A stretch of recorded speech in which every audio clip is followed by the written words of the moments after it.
ನಾನು ಪವರ್ ತೋರಿಸಿದ್ರೆ ಸುಧಾಕರ್ ಜೈಲಿನಲ್ಲಿ ಇರ್ತಾ ಇದ್ರು. ಏಕವಚನದಲ್ಲೇ ಸಂಸದ ಸುಧಾಕರ್ ವಿರುದ್ಧ ಪ್ರದೀಪ್ ಈಶ್ವರ್ ಕಿಡಿಕಾರಿದ್ದಾರೆ. ಗೌರಿಬಿದನೂರಿನ ಇಡುಗೂರಿನಲ್ಲಿ ಶಾಸಕ ಪ್ರದೀಪ್ ಈಶ್ವರ್ ವಾಗ್ದಾಳಿಯನ್ನು ನಡೆಸಿದ್ದಾರೆ.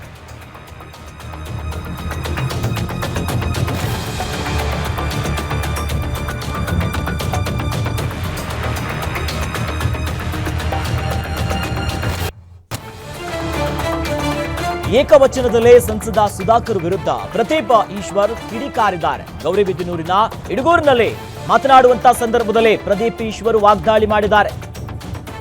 ಗೌರಿಬಿದನೂರು ಬಂದು ಬಿಜೆಪಿಯವರಿಗೆ ಸಾಂತ್ವನವನ್ನು ಹೇಳಿಲ್ಲ ಯಾರಿಗೂ.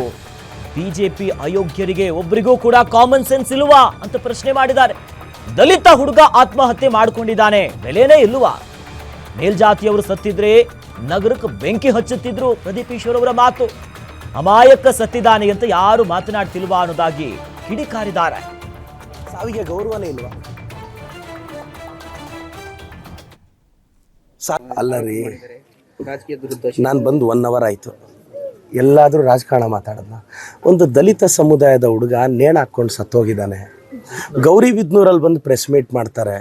ಈ ಮನೆಗೆ ಬಂದು ಸಾಂತ್ವನ ಹೇಳೋ ಸೌಜನ್ಯ ಬೇಡವಾ? ಎಲ್ಲದರಲ್ಲೂ ರಾಜಕಾರಣನೇ. ಆ ಕುಟುಂಬಕ್ಕೆ ಬಂದು ಬಾಬುಗೆ ಬಂದು ಒಬ್ಬ ಬಾಬು ಅನ್ನೋ ಹುಡುಗ ಆತ್ಮಹತ್ಯೆ ಮಾಡ್ಕೊಂಡು ಸತ್ತೋಗಿದ್ದಾನೆ. ಡೆತ್ ನೋಟಲ್ಲಿ ಬರೆದಿದ್ದಾನೆ. ಆ ಹುಡುಗನ ಕುಟುಂಬಕ್ಕೆ ಸಾಂತ್ವನ ಹೇಳೋದು ಬಿಟ್ಟು ನಿನ್ನೆಯಿಂದ ಚಲವಾದಿ ನಾರಾಯಣ ಸ್ವಾಮಿಯವರಾಗಲಿ ಭಾಳಷ್ಟು ಜನ ಬಿ ಜೆ ಪಿಯವರು ಬಂದು ಇವ್ರ ಕುಟುಂಬದ ಹತ್ರ 10 ನಿಮಿಷ ಮಾತಾಡಿ. ಅಂದರೆ ದಲಿತರ ಸಾವಿಗೆ ಗೌರವನೇ ಇಲ್ವಾ? ಯಾರಾದರೂ ಮೇಲ್ವರ್ಗದವ್ರು ಸತ್ತೋಗಿದ್ದಿದ್ರೆ ಸುಮ್ಮನೆ ಬಿಡೋರ? ಇಷ್ಟೊತ್ತಿಗೆ ಬೆಂಕಿ ಹಾಕೋರು ಟೌನ್ಗೆ. ಅದೇ ಮೇಲ್ವರ್ಗದವ್ರು ಯಾರಾದರೂ ನೇಣು ಹಾಕ್ಕೊಂಡು DC ಆಫೀಸ್ ಹತ್ರ ತೀರೋಗಿದ್ದರೆ ಇಷ್ಟೊತ್ತಿಗೆ ಸಿಟಿಗೆ ಬೆಂಕಿ ಬೀಳೋದು. ಯಾಕೆಂದರೆ ದಲಿತರು ಸಾವಿರಾರು ವರ್ಷಗಳಿಂದ ಶೋಷಣೆಗೆ ಒಳಪಟ್ಟಿದ್ದಾರೆ. ದಲಿತರು SC ST ಸಾವಿಗೆ ಗೌರವನೇ ಇಲ್ವಾ? ಆ ಹುಡುಗ ಡೆತ್ ನೋಟಲ್ಲಿ ಬರೆದಿಟ್ಟಿದ್ದಾನಲ್ಲ ಸಾವಿಗೆ ಕಾರಣ ಅಂತ.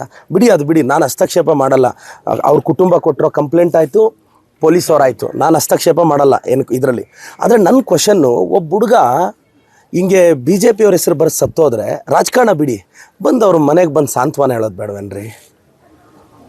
ಇವತ್ತು ಮತ್ತೆ ಕೇಳ್ತಾ ಇದ್ದೀನಿ, ಮೇಲ್ವರ್ಗದವ್ರೆ ಹಂಗೆ ಆತ್ಮಹತ್ಯೆ ಮಾಡ್ಕೊಂಡಿದ್ದಿದ್ರೆ ಬೆಂಕಿ ಹಚ್ಬಿಡೋರು ಇವತ್ತು ಟೌನ್ಗೆ. ದಲಿತರಲ್ವಾಣ? ಯಾರು ನಮ್ಮ ದಲಿತರ ಪಾಡೆ ಎಷ್ಟು ಅನುಭವಿಸ್ಬೇಕಷ್ಟೇ. ಇನ್ನೇನು ಮಾಡ್ತೀರಾ? ಒಂದು ದಲಿತ ಸಾವಿಗೆ ಯಾರಾದರೂ ಡಿಸ್ಕಷನಲ್ಲಿ ನೋಡಿದ್ದೀರಾ?